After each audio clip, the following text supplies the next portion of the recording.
Dari reformasi kepada reformanan dan kini reformusa. PKR telah mengumumkan 10 calon untuk pilihan raya negeri Sabah. Dari 10 calon ini, 4 adalah calon payung terjun, iaitu calon-calon yang lompat dari parti lain atau calon yang baru masuk parti. Calon yang baru masuk parti iaitu Datuk Ruji adalah bagi kerusi merotai, itu lebih mudah untuk kita fahami kerana PKR perlu menampilkan calon-calon yang berprofil tinggi. Datuk Ruji adalah bekas pegawai kanan kerajaan dan kehadiran beliau boleh menambah nilai PKR di mata rakyat. Calon yang 3 orang lagi pula mungkin boleh ada kesan yang sebaliknya kerana rekod mereka yang suka melompat parti.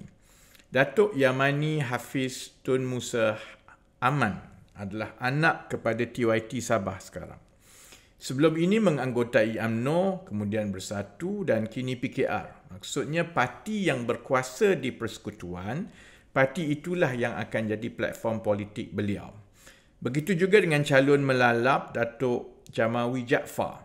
Sebelum ini dalam UMNO, bila warisan berkuasa, beliau masuk warisan. Tahun 2020 warisan pula jatuh, beliau kembali kepada UMNO dan bila UMNO tidak sebulu dengan JRS tahun 2023, beliau masuk JRS, kini masuk PKR.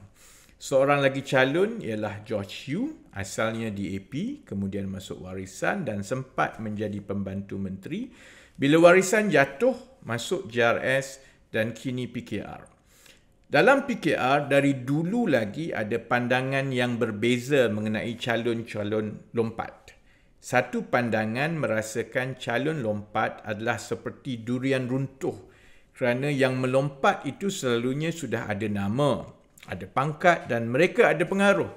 Kalau yang melompat itu adalah bekas wakil rakyat di kawasan itu sebelum ini, dirasakan peluang menang mungkin lebih tinggi.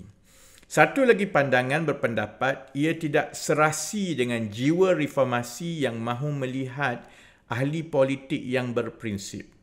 Jika calon yang melompat itu benar-benar berjiwa reformasi, kita tidak perlulah lawan dia sebelum ini. Sama ada memang dia sudah berada dalam PKR dari awal ataupun dia seorang wakil rakyat yang baik walaupun dari parti yang lain. Bagi saya, strategi parti mestilah tepat dengan kehendak rakyat.